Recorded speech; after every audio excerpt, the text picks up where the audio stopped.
Hi all, ഇന്ന് നമ്മള് ഒരു ഇൻഫോർമേറ്റീവ് വീഡിയോ ആയിട്ടാണ് കേട്ടോ വന്നിട്ടുള്ളത്. നമുക്ക് ഓൺലൈനിൽ ബ്ലൗസ് കസ്റ്റമൈസേഷൻ കിട്ടുമ്പോൾ കസ്റ്റമേഴ്സിന്റെ ഒരു കൺസേൺ ആണ്, തടിയുള്ള ആളാണ്, അപ്പോൾ ഏത് പാറ്റേൺ ചെയ്താലാണ് കുറച്ചുകൂടെ നന്നായിരിക്കുക എന്നുള്ള ക്വസ്റ്റ്യൻസ്. അപ്പോ ഞാൻ അതിന് വേണ്ടിയിട്ട് കുറച്ച് ടിപ്സ് പറഞ്ഞുതരാം.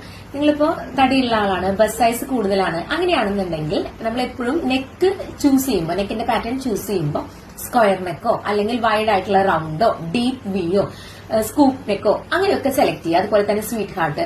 അപ്പൊ എന്താണെന്ന് വെച്ച് കഴിഞ്ഞാൽ നമ്മുടെ നെക്ക് ഏരിയ കുറച്ചും കൂടെ വിസിബിൾ ആയിരിക്കും. അപ്പൊ അങ്ങനെയാവുമ്പോൾ നമുക്ക് കുറച്ചും കൂടെ ഒരു സ്ലിമ്മർ എഫക്റ്റ് ആയിരിക്കും ഉണ്ടായിരിക്കുക. സെക്കൻഡ് വൺ എന്ന് പറഞ്ഞു കഴിഞ്ഞാൽ നമ്മൾ ബ്ലൗസിന്റെ കളർ ചൂസ് ചെയ്യുമ്പോൾ, അതായത് സോളിഡ് ആയിട്ടുള്ള കളേഴ്സ് എടുക്കാൻ ശ്രദ്ധിക്കുക. അതായത് ഒത്തിരി പാറ്റേൺസ് അല്ലെങ്കിൽ ഒത്തിരി മിക്സ് ആൻഡ് മാച്ച് ആയിട്ടുള്ള കളർ, ഒത്തിരി പ്രിന്റുകൾ അങ്ങനത്തെ ഒക്കെ അവോയ്ഡ് ചെയ്തിട്ട് സോളിഡ് കളേഴ്സ് ചൂസ് ചെയ്യാനായിട്ടിരിക്കുക. അപ്പോഴും ഇതുപോലെ തന്നെ നിങ്ങൾക്കൊരു സ്ലിമ്മർ ഇഫക്റ്റ് ആയിരിക്കും കിട്ടുന്നത്.